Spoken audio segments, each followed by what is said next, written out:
ਵਾਹਿਗੁਰੂ ਸਾਹਿਬ ਜੀ। ਇੱਕ ਓੰਕਾਰ ਸਤਿਗੁਰ ਪ੍ਰਸਾਦ। ਸ੍ਰੀ ਨਾਨਕ ਅੰਗਦ ਗੁਰੂ ਅਮਰਦਾਸ ਪਦ ਬੰਦ। ਰਾਮਦਾਸ ਅਰਜਨ ਗੁਰੂ ਬਾਰ ਸ੍ਰੀ ਹਰਿ ਗੋਬਿੰਦ। ਹਰੀ ਰਾਏ ਹਰਿ ਕ੍ਰਿਸ਼ਨ ਗੁਰ ਤੇਗ ਬਹਾਦਰ ਚੰਦ। ਦਸਵੇਂ ਗੋਬਿੰਦ ਸਿੰਘ ਗੁਰੂ ਨਮੋ ਚਰਨ ਅਰਬਿੰਦ। ਜਿਸ ਮਹਿ ਅੰਮ੍ਰਿਤ ਗਿਆਨ ਹੈ ਮਾਣਕ ਭਗਤ ਵੈਰਾਗ। ਸ੍ਰੀ ਗੁਰੂ ਗ੍ਰੰਥ ਸਾਹਿਬ ਉद्धਦ ਬੰਦੋ ਕਰ ਅਨੁਰਾਗ। ਸ੍ਰੀ ਗੁਰ ਸ਼ਬਦ ਕਮਾਏ ਜਿਨ ਜੀਤੇ ਪੰਚ ਵਿਕਾਰ। ਤਿਨ ਸੰਤਨ ਕੋ ਬੰਦਨਾ ਸਿਰ ਚਰਨਨ ਪਰ ਧਾਰ। ਏਕ ਓੰਕਾਰਾ ਸਤਿਗੁਰੂ ਤੇ ਪ੍ਰਸਾਦ ਸਚ ਹੋਏ। ਵਾਹਿਗੁਰੂ ਜੀ ਕੀ ਫਤਿਹ। ਬਿਘਨ ਬਿਨਾਸਨ ਸੋਏ। ਵਾਹਿਗੁਰੂ ਜੀ ਕਾ ਖਾਲਸਾ ਵਾਹਿਗੁਰੂ ਜੀ ਕੀ ਫਤਿਹ। ਗਰੀਬ ਨਵਾਜ ਚਵਰ ਤਖਤ ਦੇ ਮਾਲਕ ਜੁਗੋ ਜੁਗ ਅਟਲ ਦਸਾਂ ਪਾਤਸ਼ਾਹੀਆਂ ਦੀ ਆਤਮਿਕ ਜੋਤ ਧੰਨ ਧੰਨ ਸ੍ਰੀ ਗੁਰੂ ਗ੍ਰੰਥ ਸਾਹਿਬ ਜੀ ਮਹਾਰਾਜ। ਗੁਰੂ ਸਾਹਿਬ ਜੀ ਦੀ ਕਿਰਪਾ ਰਹਿਮਤ ਹੋਈ ਹੈ ਜੋ ਸ਼ਾਮ ਦੇ ਸਮੇਂ ਦੀਆਂ ਸਾਸੰਗ ਘੜੀਆਂ ਪ੍ਰਾਪਤ ਹਨ। ਆਓ ਜੋ ਲੜੀਵਾਰ ਇਤਿਹਾਸ ਦੀ ਕਥਾ ਚੱਲ ਰਹੀ ਹੈ। ਬਹੁਤ ਹੀ ਸਤਿਕਾਰਯੋਗ ਮਹਾਨ ਵਿਦਵਾਨ ਸ਼੍ਰੀਮਾਨ ਕਵੀ ਸੰਤ ਰੇਣ ਪ੍ਰੇਮ ਸਿੰਘ ਜੀ ਤ੍ਰੇਹਣ ਵੰਸ਼ ਉਹਨਾਂ ਦੁਆਰਾ ਰਚਿਤ ਸ੍ਰੀ ਗੁਰਪੁਰ ਪ੍ਰਕਾਸ਼ ਗ੍ਰੰਥ, ਜਿਸ ਦੀ ਲੜੀ ਤਹਿਤ ਜੋ ਕਥਾ ਕੱਲ ਆਪਾਂ ਦੂਜੇ ਮਹੱਲੇ ਦੇ ਧੰਨ ਗੁਰੂ ਅੰਗਦ ਦੇ ਪਾਤਸ਼ਾਹ ਜੀ ਦੇ ਜੀਵਨ ਦਾ ਇਹ ਪ੍ਰਸੰਗ ਸਰਵਣ ਕੀਤਾ ਹੈ ਕਿ ਬਹੁਤ ਸਤਿਕਾਰਯੋਗ ਬਾਬਾ ਸ੍ਰੀ ਚੰਦ ਜੀ ਗੁਰੂ ਅੰਗਦ ਦੇਵ ਜੀ ਪਾਤਸ਼ਾਹ ਨੂੰ ਮਿਲਣ ਵਾਸਤੇ ਪਹੁੰਚੇ ਹਨ। ਗੁਰੂ ਅੰਗਦ ਦੇਵ ਜੀ ਮਹਾਰਾਜ ਨੇ ਵੀ ਬਹੁਤ ਮਾਣ ਸਤਿਕਾਰ ਕੀਤਾ। ਗੁਰੂ ਪੁੱਤਰ ਹਨ ਔਰ ਬਾਬਾ ਸ੍ਰੀ ਚੰਦ ਜੀ ਨੇ ਨਮਸਕਾਰ ਕੀਤੀ ਕਿ ਤੁਸੀਂ ਗੁਰੂ ਨਾਨਕ ਦੇਵ ਜੀ ਮਹਾਰਾਜ ਦੀ ਜਗ੍ਹਾ ਤੇ ਬਿਰਾਜਮਾਨ ਹੋ।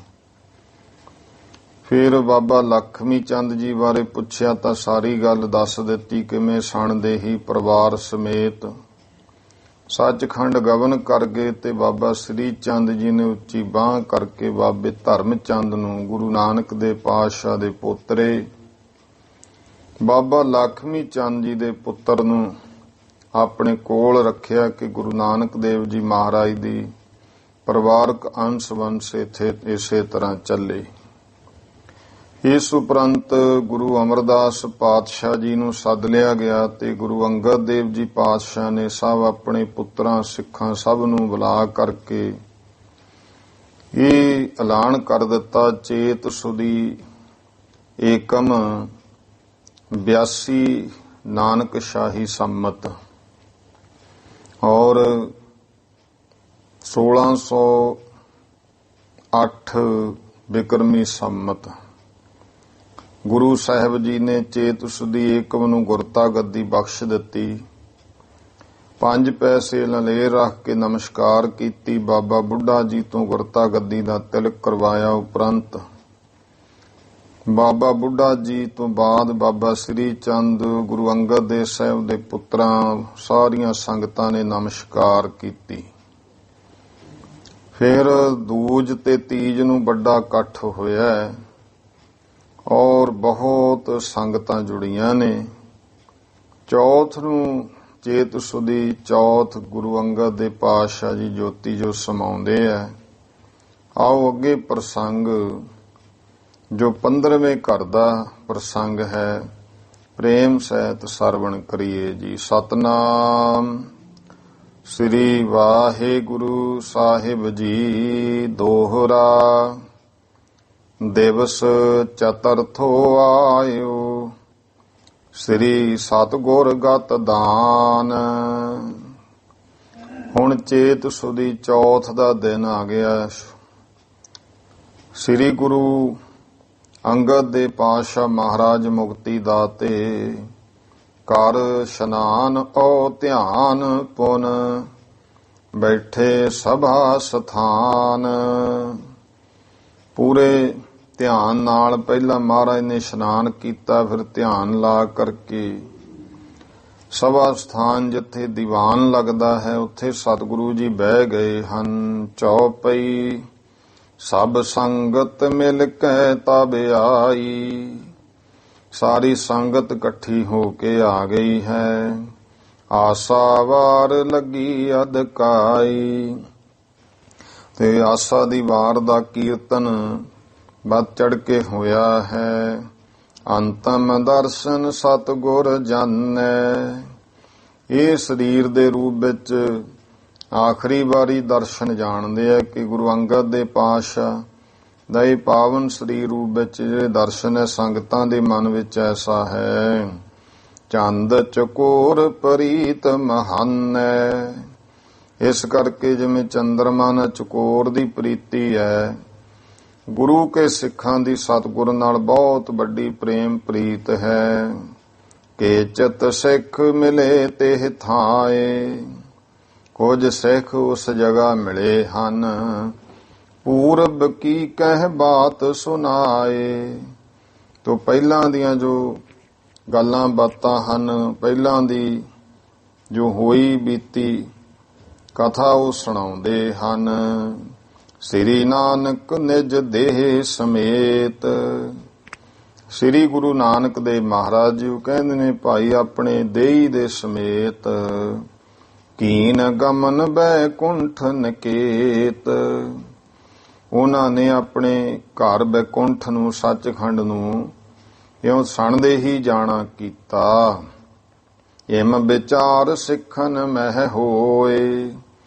ਤੇ ਇਸ ਤਰ੍ਹਾਂ ਦੀ ਵਿਚਾਰ ਸਿੱਖਾਂ ਦੇ ਵਿੱਚ ਹੋ ਰਹੀ ਸੀ। ਸ੍ਰੀ ਅੰਗਦ ਜਾਨੀ ਮਨ ਸੋਏ। ਸ੍ਰੀ ਗੁਰੂ ਅੰਗਦ ਦੇਵ ਜੀ ਪਾਤਸ਼ਾਹ ਨੇ ਉਹ ਸਭ ਜਾਣ ਲਈ। ਹਿਰਦੇ ਵਿਚਾਰੈ ਸ਼ੰਕਾ ਇਨਕੇ। ਇਹ ਜਾਣ ਲਿਆ ਕਿ ਹਿਰਦੇ ਵਿੱਚ ਜਿਹੜੀ ਵਿਚਾਰ ਕਰਦੇ ਉਹਨਾਂ ਦੇ ਮਨ ਵਿੱਚ ਸ਼ੰਕਾ ਹੈ। ਨੀਕੇ ਨਹਿ ਵਿਵੇਕ ਮਨ ਜਿਨ ਕੇ। ਹੈ ਉਹਨਾਂ ਦੇ ਜਿਨ੍ਹਾਂ ਦੇ ਭਾਈ ਸ਼ੁਭ ਤਰੀਕੇ ਸਹਿਤ ਜਿਹੜਾ ਵਿਵੇਕ ਗਿਆਨ ਮਨ ਵਿੱਚ ਨਹੀਂ ਹੈ। ਦੇਹ ਸਨੇਹ ਨ ਸੰਤਨ ਮਾਹੀ। ਕਿ ਭਾਈ ਇਹ ਜਿਹੜਾ ਸਰੀਰ ਹੈ ਸੰਤ ਪੁਰਸ਼ਾਂ ਦੇ ਅੰਦਰ ਇਹ ਦੇਹੀ ਦਾ ਕੋਈ ਪ੍ਰੇਮ ਸਨੇਹ ਨਹੀਂ ਹੁੰਦਾ ਹੈ।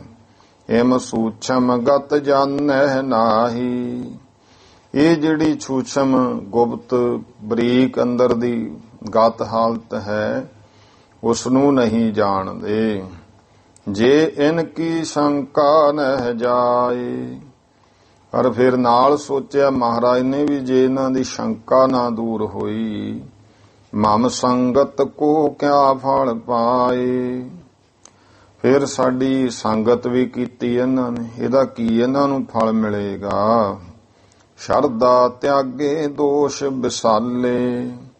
ਇਉਂ ਫਿਰ ਇਹਨਾਂ ਦਾ ਜੇ ਸ਼ੰਕਾ ਰਹਿ ਗਿਆ ਇਹ ਸ਼ਰਧਾ ਨੂੰ ਤਿਆਗ ਦੇਣਗੇ ਤੇ ਸ਼ਰਧਾ ਨੂੰ ਛੱਡ ਦੇਣਾ।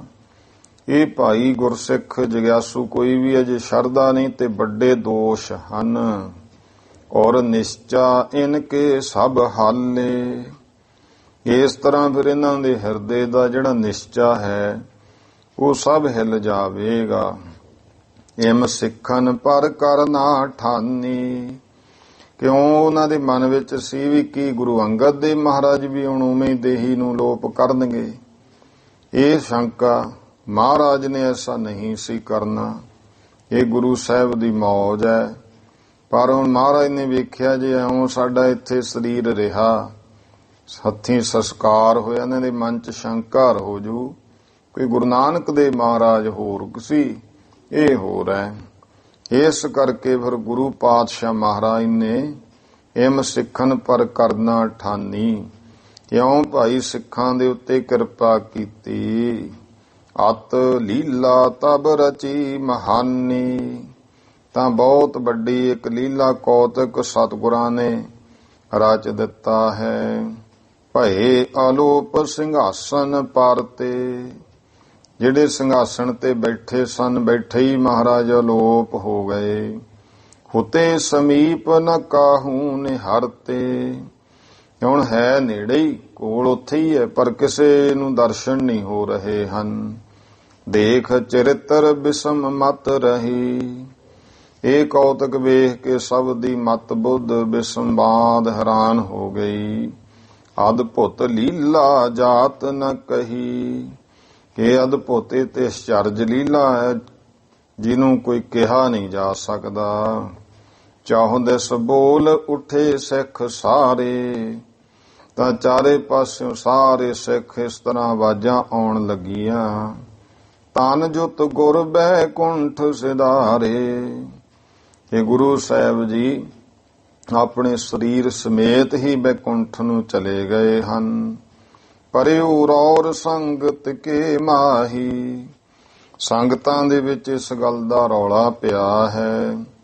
ਸਤਿਗੁਰ ਦਰਸ਼ਨ ਪ੍ਰਾਪਤ ਨਾਹੀ, ਕਿ ਹੁਣ ਸਤਿਗੁਰੂ ਜੀ ਦੇ ਦਰਸ਼ਨ ਨਹੀਂ ਹੋ ਰਹੇ ਹਨ, ਮਹਾਰਾਜ ਤੇ ਸਣਦੇ ਹੀ ਚਲੇ ਗਏ। ਤਬ ਸ੍ਰੀ ਅਮਰ ਗੁਰੂ ਤਿਸ ਕਾਲਾ, ਉਸ ਸਮੇਂ ਭਾਈ ਸ੍ਰੀ ਗੁਰੂ ਅਮਰਦਾਸ ਮਹਾਰਾਜ ਲੰਗਰ ਦੇਤ ਸੁਹਤੇ ਵਿਸਾਲਾ, ਲੰਗਰ ਦੇ ਵਿੱਚ ਮਹਾਰਾਜ ਸਨ। ਸਾਰਿਆਂ ਨੂੰ ਭਾਈ ਬੇਅੰਤ ਜਿਹੜੀ ਕੋਈ ਸੰਗਤ ਆ ਰਹੀ ਹੈ ਲੰਗਰ ਪਾਣੀ ਛਕਾ ਰਹੇ ਸੀ। ਸੁਣ ਕਰ ਚੱਲ ਆਏ ਤਤਕਾਲ, ਇਹ ਸੁਣ ਕੇ ਮਹਾਰਾਜ ਤੁਰੰਤ ਚੱਲ ਕੇ ਆ ਗਏ। ਪਰਿਉ ਸਿੰਘਾਸਨ ਨਹੀਂ ਕਿਰਪਾਲ, ਸਿੰਘਾਸਣ ਉਸੇ ਤਰ੍ਹਾਂ ਪਿਆ ਹੈ, ਕਿਰਪਾਲੂ ਸਤਿਗੁਰੂ ਜੀ ਨਹੀਂ ਹਨ। ਪੇਖ ਸ੍ਰੀ ਅਮਰਦਾਸ ਅਸ ਲੀਲਾ, ਇਹ ਐਸੀ ਲੀਲਾ ਕੌਤਕ ਵੇਖ ਕਰਕੇ ਸ੍ਰੀ ਗੁਰੂ ਅਮਰਦਾਸ ਜੀ ਖੜੇ ਹੋਏ। ਕਰ ਤਹਾਂ ਸੁਸ਼ੀਲਾ, ਸੁਸ਼ੀਲ ਸ਼ਾਂਤ ਸੁਭਾਅ ਦੇ ਸਹਿਤ ਮਹਾਰਾਜ ਉੱਥੇ ਖੜ ਗਏ। ਆਚਰਜ ਗਤ ਕੁਛ ਲਖੀ ਨਾ ਜਾਵੇ, ਬੜੀ ਅਚਰਜ ਗਤ ਅਵਸਥਾ ਹੈ ਜਿਹਦੇ ਬਾਰੇ ਕੁਝ ਜਾਣਿਆ ਨਹੀਂ ਜਾਂਦਾ। ਜੋ ਸਮ ਹੋਏ ਤਉ ਕਛ ਪਾਵੇ, ਕਿਉਂਕਿ ਉਹ ਜਾਣ ਸਕਦਾ ਜਿਹੜਾ ਭਾਈ ਬਰਾਬਰ ਹੋਵੇ। ਕਰਿਓ ਵਿਚਾਰਨ ਆਪਣੇ ਚੀਤ, ਤਾਂ ਆਪਣੇ ਚਿੱਤ ਵਿੱਚ ਗੁਰੂ ਅਮਰਦਾਸ ਜੀ ਨੇ ਫਿਰ ਐਸਾ ਵਿਚਾਰ ਨਾ ਕੀਤਾ। ਸ੍ਰੀ ਗੁਰ ਕਿਉਂ ਕੀਨਸ ਅਸਰੀਤ, ਐਸਾ ਆਪਣੇ ਆਪ ਨੂੰ ਗੁਪਤ ਕਰਨਾ, ਇਹ ਗੁਰੂ ਅਮਰਦਾਸ ਜੀ ਮਹਾਰਾਜ ਨੇ ਐਸੀ ਰੀਤੀ ਗੁਰੂ ਅੰਗਦ ਦੇਵ ਜੀ ਨੇ ਕਿਉਂ ਕੀਤੀ। ਤਾਤ ਪਰੈ ਕੋ ਨੀਕੇ ਜਾਨਾ, ਤੂੰ ਇਸ ਤਰ੍ਹਾਂ ਦਾ ਇਹ ਤਾਤ ਪਰਜੈ ਨੂੰ ਨੀਕੇ ਚੰਗੀ ਤਰ੍ਹਾਂ ਜਾਣਿਆ। ਪ੍ਰਗਟਾਵਨ ਹਿਤ ਸੁਜਸ ਬਖਾਨਾ, ਗੁਰੂ ਅਮਰਦਾਸ ਮਹਾਰਾਜ ਜੀ ਜਾਣ ਗਏ ਕਿ ਤੇ ਸਿੱਖਾਂ ਨੇ ਸ਼ੰਕਾ ਕੀਤੀ ਮਹਾਰਾਜ ਨੇ, ਇਸ ਕਰਕੇ ਫਿਰ ਇਹ ਕੌਤਕ ਦਿਖਾਇਆ। ਗੁਰੂ ਅੰਗਦ ਦੇਵ ਮਹਾਰਾਜ ਸੰਗਤ ਵਿੱਚ ਹੁਣ ਪ੍ਰਗਟ ਹੋਣ ਉਸੇ ਤਰ੍ਹਾਂ, ਤਾਂ ਫਿਰ ਗੁਰਮੁਖੋ ਸੁਜਸ ਗੁਰੂ ਅਮਰਦਾਸ ਪਾਤਸ਼ਾਹ ਨੇ ਜਿਵੇਂ ਆਰਤੀ ਰੂਪ ਦੇ ਵਿੱਚ ਮਹਿਮਾ ਕੀਤੀ ਜਾਂਦੀ ਹੈ, ਕਿਉਂ ਜਿਵੇਂ ਕਲਗੀਧਰ ਪਾਤਸ਼ਾਹ ਮਹਾਰਾਜ ਨੇ ਅਕਾਲ ਪੁਰਖ ਦਾ ਜਾਪ ਸਾਹਿਬ ਦੇ ਵਿੱਚ ਉਸਤਤੀ ਕੀਤੀ। ਇਸ ਭਾਵਨਾ ਤਹਿਤ ਗੁਰੂ ਅਮਰਦਾਸ ਮਹਾਰਾਜ ਜੀ ਨੇ ਫਿਰ ਜਸ ਕੀਤਾ ਹੈ। ਪ੍ਰਮਾਨ ਕਾ ਛੰਦ ਆਨੰਦ ਕੰਦ ਰੂਪ ਹੋ, ਕਿ ਹੇ ਗੁਰੂ ਅੰਗਦ ਦੇ ਪਾਤਸ਼ਾਹ ਜੀ ਤੁਸੀਂ ਆਨੰਦ ਦੇਣ ਵਾਲੇ ਮੂਲ ਆਨੰਦ ਦਾ ਆਪ ਜੀ ਦਾ ਸਰੂਪ ਹੈ। ਬਿਲੰਦ ਭੂਪ ਭੂਪ ਹੋ, ਤੁਸੀਂ ਵੱਡੇ ਰਾਜਿਆਂ ਦੇ ਵੀ ਰਾਜੇ ਹੋ। ਨਾ ਆਦ ਅੰਤ ਤੋਹਿ ਕੇ, ਬ੍ਰਹਮ ਸਰੂਪੋਂ ਕੋਈ ਤੁਹਾਡਾ ਆਦ ਔਰ ਅੰਤ ਨਹੀਂ। ਸਮਾਨ ਕਾ ਨ ਕੋਹਿ ਕੇ, ਕੋਈ ਤੁਹਾਡੇ ਬਰਾਬਰ ਨਹੀਂ ਹੈ, ਕੋਈ ਸਮਾਨ ਨਹੀਂ ਹੈ।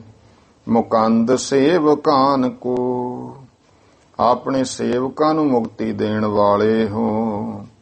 ਪ੍ਰਕਾਸ਼ ਚੰਦਰ ਭਾਨ ਕੋ, ਭਾਨ ਨਾਮ ਸੂਰਜ ਦਾ ਹੈ, ਚੰਦਰਮਾ ਤੇ ਸੂਰਜ ਨੂੰ ਵੀ ਪ੍ਰਕਾਸ਼ਣ ਵਾਲੇ ਹੋ। ਸੋ ਦਾਨ ਦੇ ਜਹਾਨ ਕੋ, ਸਾਰੇ ਜਗਤ ਨੂੰ ਦਾਨ ਦਾਤਾਂ ਦੇਣ ਵਾਲੇ ਹੋ। ਕਰੈ ਜੋ ਖਾਨ ਪਾਨ ਕੋ, ਜੋ ਜਗਤ ਖਾਣਾ ਪੀਣਾ ਕਰਦਾ ਅੰਨ ਪਾਣੀ ਸਭ ਤੁਸੀਂ ਬਖਸ਼ਣ ਵਾਲੇ ਹੋ। ਚਰਿੱਤਰ ਤੋਂ ਬਚਿੱਤਰ ਹੈ, ਤੁਹਾਡੇ ਜਿਹੜੇ ਕੌਤਕ ਨੇ ਬੜੇ ਅਨੋਖੇ ਵਿਚਿੱਤਰ ਹਨ। ਭਨੇ ਸੁਨੇ ਪਵਿੱਤਰ ਹੈ, ਜਿਹੜਾ ਤੁਹਾਡੇ ਜੀਵਨ ਦੇ ਇਹਨਾਂ ਅਨੋਖੇ ਪ੍ਰਸੰਗਾਂ ਨੂੰ ਕਹਿੰਦਾ ਜਾਂ ਸੁਣਦਾ ਹੈ ਉਹ ਪਵਿੱਤਰ ਹੋ ਜਾਂਦਾ ਹੈ। ਅਦੇਵ ਦੇਵਨਾਥ ਹੈ, ਅਦੇਵ ਸੁਰ ਔਰ ਅਸੁਰ, ਰਾਖਸ਼ ਔਰ ਦੇਵਤਿਆਂ ਦੇ ਵੀ ਤੁਸੀਂ ਮਾਲਕ ਹੋ। ਸਭ ਹੈ ਨਿਭਾਏ ਮਾਥ ਹੈ, ਤੇ ਸਾਰੇ ਮਹਾਰਾਜ ਤੁਹਾਨੂੰ ਹੀ ਨਮਸਕਾਰਾਂ ਕਰਦੇ ਹਨ। ਅਜਾਏ ਹੋ ਅਮਾਏ ਹੋ, ਫਿਰ ਤੁਸੀਂ ਅਜਾਏ ਹੋ, ਜਨਮ ਤੋਂ ਵੀ ਕੋਈ ਤੁਹਾਨੂੰ ਜਿਉਣ ਵਾਲਾ ਭਾਵ ਗੁਰੂ ਰੂਪ ਵਿੱਚ ਕਿਸੇ ਨੇ ਤੁਹਾਨੂੰ ਪੈਦਾ ਨਹੀਂ ਕੀਤਾ। ਇਸ ਕਰਕੇ ਤੁਸੀਂ ਜਨਮ ਮਰਨ ਤੋਂ ਰਹਿਤ ਹੋ, ਅਮਾਏ ਹੋ। ਫਿਰ ਤੁਸੀਂ ਅਮਾਏ, ਮਾਏ ਨਾਮ ਮਾਪੜ ਦਾ ਜਾਂ ਮਾਇਆ ਤੋਂ ਵੀ ਰਹਿਤ ਹੋ। ਇੱਥੇ ਅਰਥ ਇਹਨਾਂ ਨੇ ਨਾਮ ਤੋਂ ਰਹਿਤ ਕੀਤੇ ਹੈ। ਭਾਵ ਇਹ ਹੈ ਕਿ ਅਨਾਮ ਸਰੂਪ ਹੋ। ਸਦੀਵ ਸਿੱਧ ਭਾਏ ਹੋ, ਸਾਰੀਆਂ ਸਿੱਧੀਆਂ ਨੂੰ ਬਖਸ਼ਣ ਵਾਲੇ, ਸਭ ਸਿੱਧੀਆਂ ਦੇ ਮਾਲਕ ਤੁਸੀਂ ਹੋ। ਪਰੰਪਰਾ ਪਰੇ ਸੋ ਹੋ, ਜਿਹੜੇ ਪਰੇ ਤੋਂ ਵੀ ਪਰੇ ਆ ਉਹਨਾਂ ਪਰੇ ਦਾ ਵੀ ਪਰਾ ਸਰੂਪ ਤੁਸੀਂ ਹੋ। ਧਰੰ ਧਰਾ ਆਦੇਸ਼ ਹੋ, ਧਰੰ ਧਰਾ ਆ ਧਰਤੀ ਦਾ ਤੁਸੀਂ ਆਸਰਾ ਹੋ, ਆਦੇਸ਼ ਨਮਸਕਾਰ ਯੋਗ ਹੋ। ਰਹੇ ਵਿਸਾਲ ਗੋਪ ਹੋਇ, ਤੇ ਮਹਾਰਾਜ ਤੁਸੀਂ ਉਪਮਾ ਕਰਦੇ ਐ ਕਿ ਮਹਾਨ ਗੁਪਤ ਹੋ ਕੇ ਰਹੇ। ਅਜਾਨ ਲੋਕ ਹੋਇ ਰਹੈ, ਇਹ ਲੋਕ ਜਿਹੜੇ ਐ ਤੁਹਾਤੋਂ ਅਣਜਾਣ ਹੀ ਰਹੇ। ਇਹ ਖੋਜ ਇਹ ਨਾ ਓਪ ਹੋਇ, ਕੋਈ ਤੁਹਾਡਾ ਇਹ ਜਿਹੜੇ ਦੁਨੀਆ ਦੇ ਨੇ ਅੰਤ ਨਹੀਂ ਖੋਜ ਸਕਦੇ। ਪ੍ਰਤੀਤ ਧਾਰ ਸੋਚ ਹੋਇ, ਜਿਹੜੇ ਸਤਿਗੁਰੂ ਤੁਹਾਡੇ ਤੇ ਪ੍ਰਤੀਤੀ ਧਾਰਦੇ ਹਨ ਉਹ ਪਵਿੱਤਰ ਹੋ ਜਾਂਦੇ ਹਨ। ਗੁਰੂ ਮਹਾਨ ਚੀਨਿਓ, ਇਉਂ ਤੁਸੀਂ ਮਹਾਨ ਗੁਰੂ ਹੋ ਐਸਾ ਜਾਣਿਆ। ਨਿਹਾਲ ਦਾਸ ਕੀਨਿਓ, ਔਰ ਆਪਣੇ ਸੇਵਕਾਂ ਨੂੰ ਤੁਸੀਂ ਨਿਹਾਲ ਕੀਤਾ। ਨਿਵਾਰ ਮੋਹ ਤਾਪ ਕੋ, ਜਿਹੜਾ ਮੋਹ ਇਤਿਆਦਿਕ ਤਾਪ ਨਿਆਦੀ ਵਿਆਦੀ ਉਪਾਦੀ ਸਭ ਨੂੰ ਦੂਰ ਕਰਕੇ ਜਪਾਏ ਨਾਮ ਜਾਪ ਕੋ, ਪਰਮੇਸ਼ਰ ਦੇ ਨਾਮ ਦਾ ਜਾਪ ਸਿਮਰਨ ਤੁਸੀਂ ਜਪਾਇਆ ਹੈ। ਸਦਾ ਅਧੀਨ ਪ੍ਰੇਮ ਕੇ, ਫਿਰ ਮਹਾਰਾਜ ਤੁਸੀਂ ਪ੍ਰੇਮ ਦੇ ਅਧੀਨ ਹੋ, ਜੋ ਪ੍ਰੇਮ ਕਰਦਾ ਉਹਦੇ ਵੱਸ ਹੋ ਜਾਂਦੇ ਹੋ। ਨਿਰਵਾਹੇ ਕੀਨ ਨੇਮ ਕੇ, ਹਮੇਸ਼ਾ ਨੇਮ ਨੂੰ ਨਿਰਭਾਉਣ ਵਾਲੇ ਹੋ। ਸਦਾਏ ਜੈ ਮੋਹਮ ਕੇ, ਹੇ ਸਤਿਗੁਰੂ ਪਰਮੇਸ਼ਰ ਸਰੂਪ ਸਦਾਏ ਜੈ, ਸਦਾ ਤੁਹਾਡੀ ਜੈ ਹੋਵੇ ਮਹੋਮ ਕੇ, ਜੋ ਤੁਸੀਂ ਸਭ ਨੂੰ ਆਸਰਾ ਦੇਣ ਵਾਲੇ ਹੋ। ਸੋ ਦਾਨ ਦੇਤ ਛੇਮ ਕੇ, ਤੇ ਮਹਾਰਾਜ ਤੁਸੀਂ ਖਿਮਾ ਜਾਂ ਛੇਮ ਨਾਮ ਮੁਕਤੀ ਦਾ ਦਾਨ ਦੇਣ ਵਾਲੇ ਹੋ। ਸੋ ਛੰਦ ਸਿੰਧ ਧੀਰ ਹੋ, ਤੁਸੀਂ ਸੋ ਛੰਦ ਸਭ ਦੀਆਂ ਇੱਛਾ ਪੂਰੀਆਂ ਕਰਨ ਵਾਲੇ ਸਮੁੰਦਰ ਸਰੂਪ ਧੀਰ ਜਵਾਨ ਹੋ। ਜਰੋ ਸ਼ਕਤ ਵੀਰ ਹੋ, ਤੇ ਵੱਡੀ ਸ਼ਕਤੀ ਨੂੰ ਜਰਨ ਵਾਲੇ ਸੂਰਮੇ ਹੋ। ਗੋਬਿੰਦ ਸੁਖ ਕੰਦ ਹੋ, ਸਾਰੀ ਸ੍ਰਿਸ਼ਟੀ ਦੇ ਰੱਖਿਅਕ ਔਰ ਸੁੱਖਾਂ ਦਾ ਮੂਲ ਹੋ। ਸੋ ਬੰਧਨਾ ਤੋਂ ਬੰਦ ਹੋ, हे ਸਤਿਗੁਰੂ ਅਕਾਲ ਸਰੂਪ ਗੁਰੂ ਅੰਗਦ ਦੇਵ ਜੀ, ਹੱਥ ਬੰਧ ਕੇ ਤੁਹਾਨੂੰ ਬੰਦਨਾ ਹੈ। ਦੋਹਰਾ ਸ੍ਰੀ ਸਤਿਗੁਰ ਕਿਮ ਆਪ ਅਬ ਹੋਏਗੇ ਅੰਤਰ ਧਿਆਨ।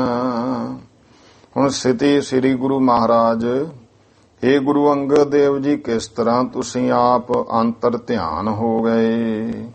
ਲੋਕਨ ਕੀ ਸ਼ੰਕਾ ਕਹਾਂ ਤੁਮ ਹੈ ਨ ਉਚਿਤ ਮਹਾਨ।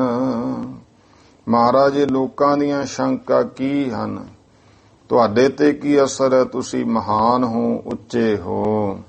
ਦੇਹੋ ਦਰਸ਼ਨ ਕਰ ਨਾ ਕਰੋ, ਪ੍ਰਥਮ ਜਗਤ ਕੀ ਰੀਤ।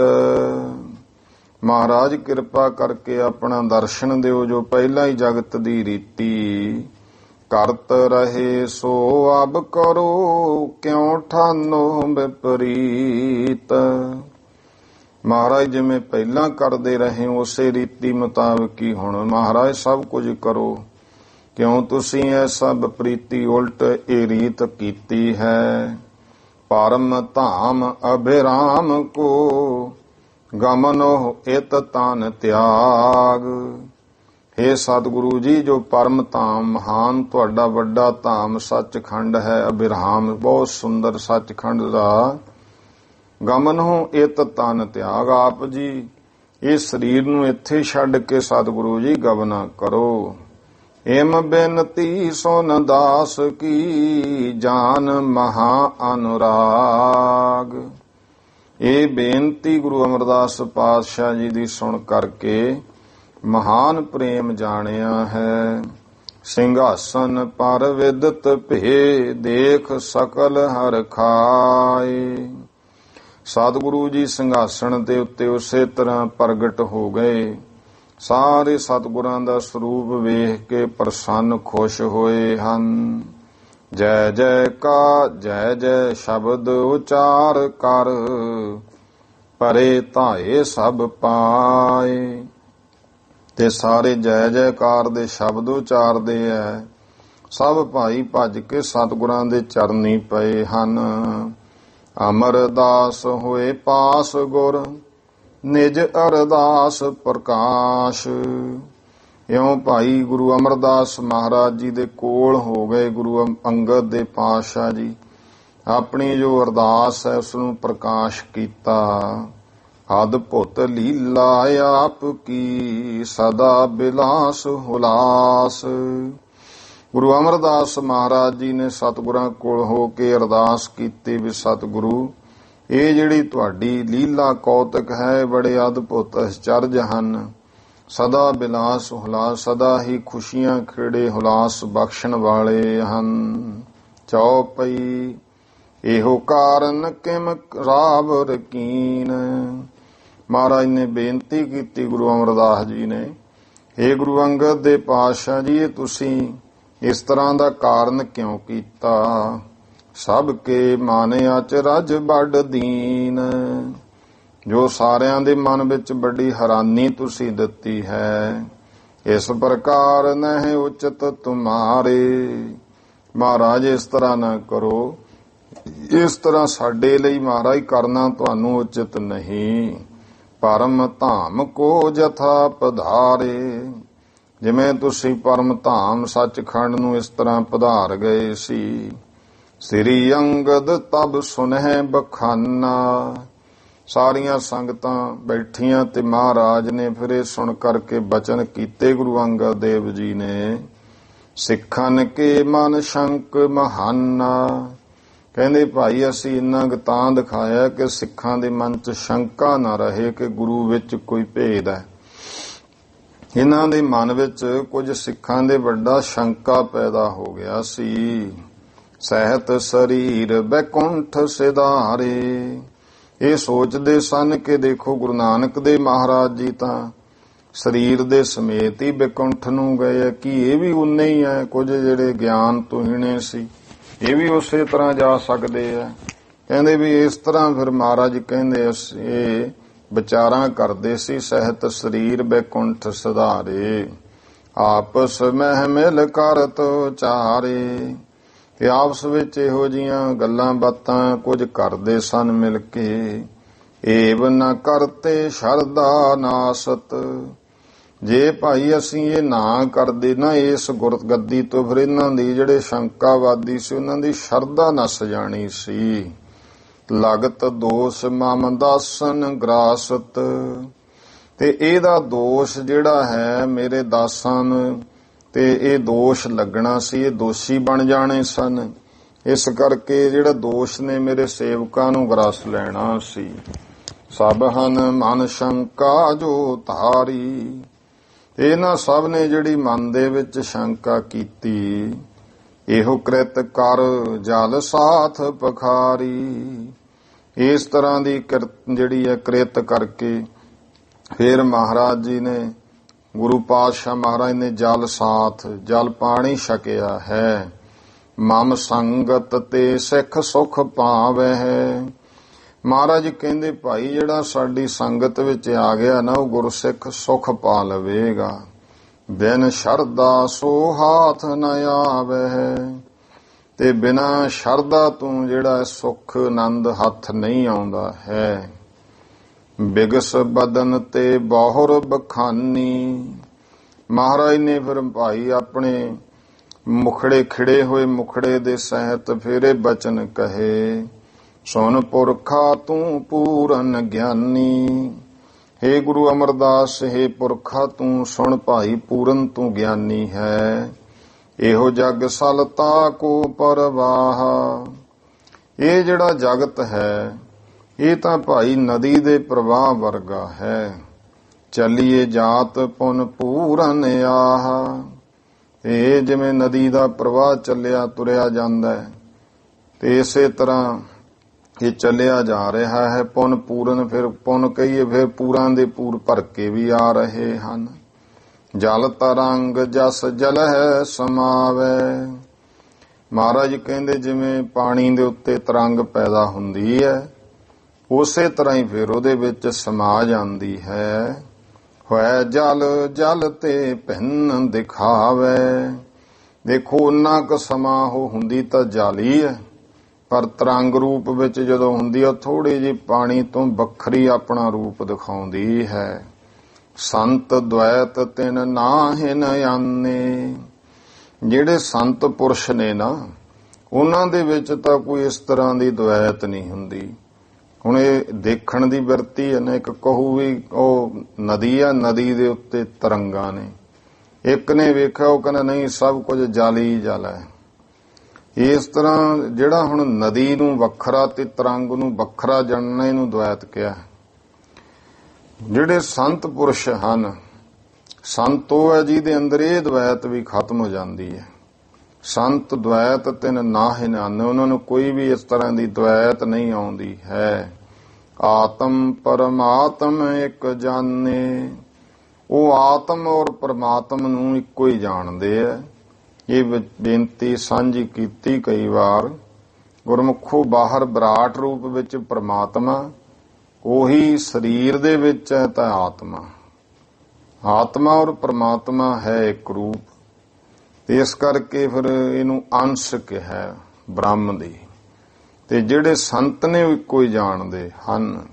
ਜਿਮ ਜਲ ਵੇਖੈ ਬੁੱਧ ਬੁਧਾ ਹੋਏ, ਜਿਵੇਂ ਪਾਣੀ ਦੇ ਉੱਤੇ ਬੁਦਬੁਦਾ ਪੈਦਾ ਹੋ ਜਾਂਦਾ, ਬੁਲਬੁਲੇ ਜੇ ਪੈਦਾ ਹੋ ਜਾਂਦੇ ਹੈ। ਜਨਮ ਮਰਨ ਦੇ ਹਨ ਇਮ ਜੋਏ, ਇਹ ਸਰੀਰਾਂ ਦਾ ਜੰਮਣਾ ਤੇ ਮਰਨਾ ਭਾਈ ਇਸ ਤਰ੍ਹਾਂ ਜਾਣ ਲਓ। ਪੁੱਤਰ ਪੁਰਾਤਨ ਤਰ ਕੇ ਗਿਰੈ, ਪੁੱਤਰ ਦੀ ਜਗ੍ਹਾ ਤੇ ਇੱਥੇ ਸ਼ਬਦ ਪੱਤਰ ਠੀਕ ਹੈ। ਪੱਤਰ ਪੁਰਾਤਨ ਤਰ ਕੇ ਗਿਰੈ, ਜਿਹੜੇ ਭਾਈ ਪੁਰਾਣੇ ਪੱਤੇ ਆ ਦਰਖਤ ਦੇ ਉਹ ਡਿੱਗ ਪੈਂਦੇ ਹਨ। ਬਹੁਰ ਨ ਜੁਰੈ ਨਏ ਲੱਗ ਪਰੈ, ਫਿਰ ਉਹ ਮੁੜ ਕੇ ਜੁੜਦੇ ਨਹੀਂ, ਪਰ ਨਵੇਂ ਦੇਖੋ ਦਰਖਤ ਨੂੰ ਫੇਰ ਆ ਜਾਂਦੇ ਹਨ। ਤਥਾ ਸਰੀਰ ਜਰਜਰੀ ਹੋਏ, ਇਸੇ ਤਰ੍ਹਾਂ ਜਦੋਂ ਸਰੀਰ ਜਰਜਰਾ ਹੋ ਜਾਂਦਾ ਹੈ, ਜਰਜਰਾ ਨਾਸ਼ ਕਹਿਣਾ, ਜਰਜਰਾ ਜਿਵੇਂ ਆਪਾਂ ਕਹਿੰਦੇ ਕੱਪੜਾ ਛਿੱਜ ਗਿਆ, ਇਹ ਸਰੀਰ ਵੀ ਜਰਜਰਾ ਹੋ ਜਾਂਦਾ ਹੈ। ਮਹਾਰਾਜ ਕਹਿੰਦੇ ਦੇਹੀ ਉਹ ਸਰੀਰ ਜਰਜਰਾ ਹੋ ਗਿਆ, ਮਰਤ ਨਏ ਉਪਜੈ ਜਗ ਜੋਏ। ਫਿਰ ਉਹ ਸਰੀਰ ਦੀ ਮੌਤ ਹੋ ਜਾਂਦੀ ਹੈ, ਹੋਰ ਨਵੇਂ ਦੇਖੋ ਜਗਤ ਵਿੱਚ ਜਨਮ ਲੈ ਲੈਂਦੇ ਆ, ਪੈਦਾ ਹੁੰਦੇ ਹਨ। ਜਗਤ ਅਨਾਦ ਕਾਲ ਕੋ ਐਸੇ। ਇਹ ਜਿਹੜਾ ਜਗਤ ਹੈ ਅਨਾਦਿ ਕਾਲ ਤੋਂ ਇਸੇ ਤਰ੍ਹਾਂ ਹੀ ਚੱਲਿਓ ਆਏ, ਜੇ ਪਾਰ ਨ ਕੈਸੇ। ਇਉਂ ਹੀ ਚੱਲਿਆ ਆ ਰਿਹਾ। ਇਹ ਕੋਈ ਮਹਾਰਾਜ ਕਹਿੰਦੇ ਪਾਰ ਨਹੀਂ ਹੈ ਕਿਸੇ ਤਰ੍ਹਾਂ ਦਾ ਵੀ, ਕੋਈ ਆ ਕੇ ਇੱਥੇ ਦੱਸੇ ਤਾਂ ਬ੍ਰਹਮ ਪਰਮੇਸ਼ਰ ਹੀ ਜਾਣਦਾ ਹੈ। ਅਬ ਤੁਮ ਸਭ ਨੇ ਮੋਹੇ ਪਿਛਾਰੀ। ਹੁਣ ਕਹਿੰਦੇ ਭਾਈ ਤੁਸੀਂ ਇਹ ਗੱਲ ਤੇ ਸਾਰਿਆਂ ਨੇ ਪਛਾਣ ਲਈ ਨਾ, ਸਾਨੂੰ ਵੇਖ ਲਿਆ ਕਿ ਗੁਰੂ ਸਰੀਰ ਨਹੀਂ ਹੁੰਦਾ ਹੈ। ਗੁਰੂ ਦੀ ਮਰਜ਼ੀ ਆ ਉਹ ਸਣਦੇ ਹੀ ਲੈ ਜੇ, ਗੁਰੂ ਮਰਜ਼ੀ ਉਹ ਦੇਹੀ ਇੱਥੇ ਛੱਡ ਜੇ। ਇਸ ਕਰਕੇ ਹੁਣ ਤੁਸੀਂ ਸਭ ਨੇ ਇਹ ਗੱਲ ਜਾਣ ਲਈ। ਕਰੋ ਨਾ ਸ਼ੋਕ ਮੋਹੇ ਕੋ ਟਾਰੀ। ਕਿਉਂ ਭਾਈ ਮੋਹ ਇਤਿਆਦਿਕ ਨੂੰ ਟਾਲ ਦੇਣਾ। ਇੱਥੇ ਸਾਡਾ ਸਰੀਰ ਪਿਆ ਤੇ ਅਸੀਂ ਜਦੋਂ ਸੱਚਖੰਡ ਜਾ ਵੜੇ, ਤੁਸੀਂ ਕੋਈ ਸੋਗ ਨਹੀਂ ਕਰਨਾ ਹੈ। ਕਰੋ ਨਾ ਸ਼ੋਕ ਮੋਹੇ ਕੋ ਟਾਰੀ। ਇਹ ਸਰੀਰ ਦਾ ਮੋਹ ਦੂਰ ਕਰ ਦਿਓ, ਸ਼ੋਕ ਨਹੀਂ ਕਰਨਾ। ਮੰਗਲ ਨਾਨਾ ਭਾਂਤ ਕਰੀ ਜੈ। ਤਰ੍ਹਾਂ ਤਰ੍ਹਾਂ ਦੇ, ਨਾਨਾ ਤਰ੍ਹਾਂ ਦੇ ਜਿਹੜੇ ਮੰਗਲ ਹਨ, ਪ੍ਰਮਾਤਮਾ ਦੀ ਉਸਤਤੀ ਦੇ ਗੀਤ, ਉਹ ਭਾਈ ਨਾਨਾ ਕਈ ਤਰ੍ਹਾਂ ਸਹਿਤ ਕਰਨੇ ਹਨ। ਸ਼ਬਦ ਕੀਰਤਨ ਪਠੈ ਸੁਨੀਜੈ। ਸ਼ਬਦ ਕੀਰਤਨ ਕਰਨਾ ਹੈ, ਬਾਣੀ ਪੜ੍ਹਨੀ ਸੁਣਨੀ ਹੈ। ਔਰ ਬਚਨ ਇੱਕ ਸੁਨ ਤੂੰ ਅਬੈ। ਗੁਰੂ ਅਮਰਦਾਸ ਮਹਾਰਾਜ ਨੂੰ ਬਚਨ ਕਹੇ। ਗੁਰੂ ਅੰਗਦ ਦੇ ਪਾਤਸ਼ਾਹ ਕਹਿੰਦੇ ਪੁਰਖਾ ਇੱਕ ਬਚਨ ਹੋਰ ਤੂੰ ਹੁਣ ਸੁਣ ਲੈ। ਹਿਤ ਲਾਇਕ ਤੋਹੇ ਭਾਖੋਂ ਸਭੈ। ਇਹ ਤੁਹਾਡੇ ਹਿੱਤ ਦੇ ਵਾਸਤੇ ਸਾਰਿਆਂ ਨੂੰ ਅਸੀਂ ਕਹਿੰਦੇ ਆ ਕਿ ਬਚਨ ਕਰ ਰਹੇ ਹਾਂ। ਅਬ ਖਡੂਰ ਕੋ ਬਸ ਬੋ ਤਿਆਗ। ਕਿ ਹੁਣ ਤੁਸੀਂ ਇਹ ਖਡੂਰ ਨਗਰ ਬਸਣਾ ਜਿਹੜਾ ਰਹਿਣਾ ਉਹ ਤਿਆਗ ਦਿਓ। ਗੁਰੂ ਅਮਰਦਾਸ ਮਹਾਰਾਜ ਨੂੰ ਗੋਇੰਦਵਾਲ ਸਾਹਿਬ ਭੇਜਤਾ ਸੀ ਨਾ ਮਹਾਰਾਜ ਨੇ, ਇੱਥੇ ਤੁਸੀਂ ਹੁਣ ਨਹੀਂ ਰਹਿਣਾ ਹੈ। ਗੋਇੰਦਵਾਲ ਬਸੋ ਵੱਡ ਭਾਗ। ਵੱਡੇ ਭਾਗਾਂ ਸਹਿਤ ਹੁਣ ਤੁਸੀਂ ਗੋਇੰਦਵਾਲ ਸਾਹਿਬ ਜਾ ਕਰਕੇ ਬਸੋ। ਸ੍ਰੀ ਨਾਨਕ ਮੋਹਿ ਦੀਨ ਗੁਰਾਈ।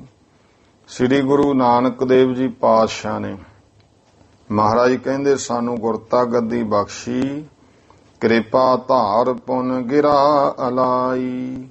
ਉਦੋਂ ਸਾਨੂੰ ਵੀ ਮਹਾਰਾਜ ਨੇ ਇਹ ਕਿਰਪਾ ਕਰਕੇ ਬਚਨ ਕਹੇ ਸਨ। ਅਬ ਕਰਤਾਰ ਪੁਰੇ ਕਉ ਤਿਆਗ। ਇਹ ਕਿਹਾ ਸੀ ਕਿ ਹੁਣ ਭਾਈ ਤੁਸੀਂ ਗੁਰਤਾ ਗੱਦੀ ਬਖਸ਼ ਕੇ ਕਿਹਾ ਕਿ ਕਰਤਾਰਪੁਰ ਨੂੰ ਤਿਆਗ ਦਿਓ, ਭਾਵ ਇੱਥੋਂ ਤੁਸੀਂ ਜਾਓ। ਬਸੋ ਖਡੂਰ ਜਾਏ ਵੱਡ ਭਾਗ। ਇਉਂ ਵੱਡੇ ਭਾਗਾਂ ਸਹਿਤ ਖਡੂਰ ਨਗਰ ਵਿੱਚ ਜਾ ਕੇ ਤੁਸੀਂ ਬਸੋ। ਤਬ ਕੇ ਹਮ ਖਡੂਰ ਮਹਿ ਆਏ। ਉਦੋਂ ਦੇ ਫਿਰ ਅਸੀਂ ਇੱਥੇ ਖਡੂਰ ਸਾਹਿਬ ਆ ਗਏ। ਬਸਤੇ ਸੰਮਤ ਕਿਤਕ ਬਿਤਾਏ। ਇੱਥੇ ਰਹਿੰਦਿਆਂ ਅਸੀਂ ਕਿੰਨੇ ਸਾਲ ਇੱਥੇ ਬਸਦਿਆਂ ਬਤੀਤ ਕੀਤੇ ਹਨ। ਸ੍ਰੀ ਚੰਦ ਅਰ ਲਖਮੀ ਦਾਸ। ਜੋ ਬਾਬਾ ਸ੍ਰੀ ਚੰਦ ਔਰ ਬਾਬਾ ਲਖਮੀ ਦਾਸ ਜੀ ਪਿਤ ਸਥਾਨ ਤਿਨ ਕਰਿਓ ਨਿਵਾਸ। ਉਹਨਾਂ ਨੇ ਦੇਖੋ ਫਿਰ ਆਪਣੇ ਪਿਤਾ ਜੀ ਦੇ ਸਥਾਨ ਤੇ ਉੱਥੇ ਵਸਣਾ ਕੀਤਾ। ਤੈਸੇ ਤੁਮ ਅਬ ਗੋਇੰਦਵਾਲ। ਉਸੇ ਤਰ੍ਹਾਂ ਗੁਰੂ ਅਮਰਦਾਸ ਮਹਾਰਾਜ ਨੂੰ ਬਚਨ ਕਹੇ ਗੁਰੂ ਅੰਗਦ ਦੇਵ ਜੀ ਮਹਾਰਾਜ ਨੇ ਕਿ ਭਾਈ ਹੁਣ ਤੁਸੀਂ ਗੋਇੰਦਵਾਲ ਸਾਹਿਬ ਜਾ ਬਸੋ। ਹਮ ਪੀਛੇ ਜਾ ਬਸੋ ਸੁਖਾਲ। ਅਸੀਂ ਹੁਣ ਸਰੀਰ ਛੱਡਣਾ, ਸਭ ਤੋਂ ਬਾਅਦ ਤੁਸੀਂ ਉਹ ਸੁੱਖਾਂ ਸਹਿਤ ਗੋਇੰਦਵਾਲ ਜਾ ਬਸਣਾ ਹੈ। ਇਸ ਥਲ ਹਮਰੇ ਤਾਤ ਰਹੇਂਗੇ।